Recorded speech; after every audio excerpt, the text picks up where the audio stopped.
But ఇప్పుడు ఏంటంటే same అదే కోడ్లో ఇంట్ ఏ ఈక్వల్స్ టు 10 అని ఉంది అండ్ ఇంట్ ఏ ఈక్వల్స్ టు 20 అనేది ఉంది. సో మనకి ఏమనేది ప్రింట్ అవుద్ది, a equals to percentage d a. So ఇప్పుడు మనం ప్రింట్ చేస్తే మనకి ఏ వాల్యూ స్టోర్ అవుద్ది. సో ఇది మనం ఇప్పుడు రన్ చేసి చూద్దాం, మీకు అర్థమవుద్ది.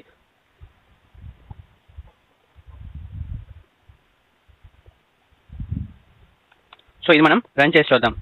సో రన్ చేస్తే మనకి ఏమైనా వస్తుంది, ఎర్రర్ అని వస్తుంది, రీడిఫైనేషన్ ఆఫ్ ఏ అని వస్తుంది. సో దీని మీనింగ్ ఏంటి,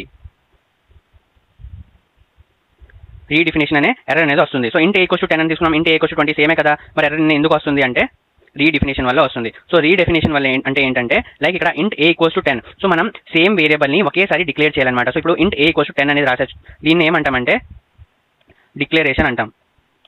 సో ఇంట్ ఏ ఈక్వల్స్ టు 10 అనేది డిక్లరేషన్ అనమాట. సో ఇక్కడ మనం ఇక్కడ కూడా సేమ్ తీసుకున్నాం కదా, మరి ఎర్రర్ అనేది ఎందుకు రావట్లేదు, ఇంట్ ఏ ఈక్వల్స్ టు 10 అవుట్పుట్ అనేది 20 అనేది ఎలా ప్రింట్ అవుతుందంటే ఇక్కడ మనం ఎన్నిసార్లు డిక్లేర్ చేసాం, ఏ అనేది ఏ టైప్ ఆఫ్ డేటా టైప్ అనేది ఉంది, ఇంటీజర్ డేటా టైప్ అనేది ఉంది. సో దీన్ని డేటా టైప్తో పాటు మనం ఆ వేరియబుల్ని కంటెంట్ అని రాసిన దాన్ని మనం ఏమంటామంటే డిక్లరేషన్ అంటాం. సో ఇక్కడ మనం ఎన్నిసార్లు డిక్లేర్ చేసాం, స్మాల్ అని 1 టైం చేసాం, బట్ ఇక్కడ ఎన్నిసార్లు చేసాం 2 టైమ్స్ చేసాం అనమాట. సో అందుకే ఇక్కడ ఎర్రర్ అనేది వస్తుంది అనమాట. బట్ ఇక్కడ ఒకేసారి మనం డిక్లేర్ చేసుకోవాలి అండ్ ఎన్నిసార్లు అయినా మనం కోడ్ వాల్యూ అనేది లోపల డేటా అనేది చేంజ్ చేయొచ్చు అనమాట.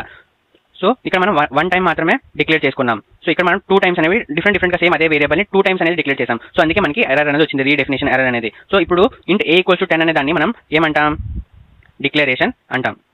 మరి a equals to 20 and a equals to 30 ఒకవేళ and a equals to 40, so దీన్ని ఏమంటాం మనం. సో ఏ ఈక్వల్స్ టు 20, 30, 40 ఇవన్నిటిని ఏమంటామంటే ఇనిషియలైజేషన్ అంటాం. సో మనం ఎన్ని టైమ్స్ ఇనిషియలైజేషన్ చేసుకోవచ్చు, how many times you want initialization అనేది మనం చేయొచ్చు. బట్ డిక్లరేషన్ ఎన్ని టైం చేయాలి, ఒక సింగిల్ వేరియబుల్కి 1 టైం మాత్రమే చేయాలి. సో డిక్లరేషన్ మనం 1 టైం చేయాలి, బట్ ఇనిషియలైజేషన్ మనం ఎన్నిసార్లు అయినా చేసుకోవచ్చు. ఒకవేళ మనం ఒకే వేరియబుల్కి 2 టైమ్స్ 3 టైమ్స్ అనేది ఇనిషియలైజేషన్ చేస్తే మనకి రీడెఫినేషన్ ఎర్రర్ అనేది మనకి త్రో చేస్తుంది అనమాట. సో ఇప్పుడు ఏంటి, declaration 1 time, initialization many time.